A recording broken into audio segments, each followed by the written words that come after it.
প্ৰথম আৰু দ্বিতীয় বিশ্বযুদ্ধ যোৱাৰ পিছত এখন দক্ষিণ এছিয়াৰ দেশখনক লৈ পেলাই 6খন দেশক লৈ পেলাই এখন চাৰ্ক সন্মিলন অনুষ্ঠিত হৈছিল।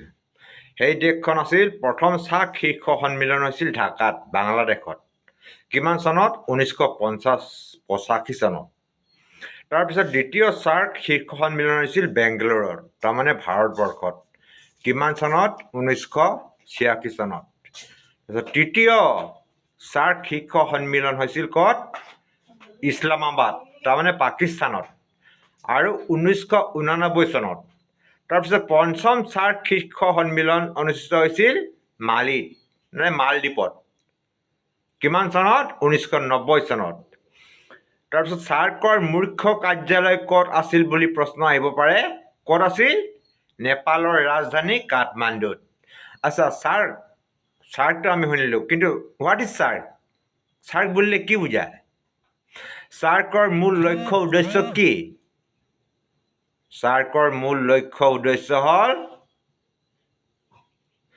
ৰাষ্ট্ৰ তথা চৰকাৰৰ মুৰব্বীসকলে নিজ নিজ দেশৰ মানৱ বিষয়ক সম্পদৰ সৰ্বোচ্চ ব্যৱহাৰৰ জৰিয়তে তেওঁলোকে নিজ নিজ দেশৰ সামাজিক আৰু অৰ্থনৈতিক উন্নয়ন প্ৰক্ৰিয়া ত্বৰান্বিত কৰা, যাতে তাৰ দ্বাৰা তেওঁলোকৰ দেশৰ জনসাধাৰণৰ কল্যাণ আৰু উন্নয়ন সাধন কৰি মানুহৰ জীৱন ধাৰণৰ মানদণ্ড উন্নত কৰিব পৰা যায়।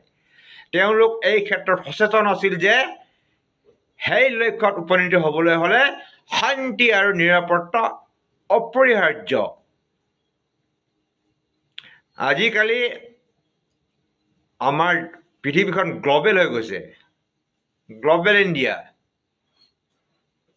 এক সে বাঢ়কৰ এক। আটাইতকৈ শক্তিশালী দেশখন কি জানানে?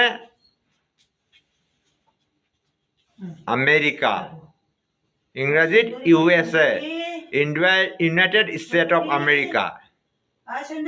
আৰু ৰাষ্ট্ৰসংঘ বুলিলে কি জানা?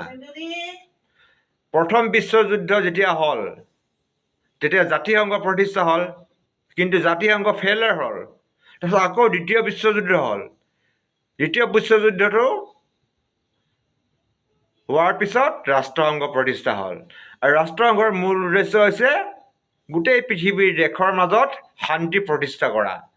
আৰু এই ৰাষ্ট্ৰসংঘ মানে আমেৰিকা। ৰাছিয়াৰ প্ৰথমতে পাৱাৰ আছিল, কিন্তু ৰাছিয়াৰ দেশ বিভাজন হোৱাৰ পিছত ৰাছিয়া এতিয়া কমজোৰি হৈছে। আৰু all in all is America. আমেৰিকাই যিটো ক'ব ৰাষ্ট্ৰসংঘ সেইটো মানিব। গোটেই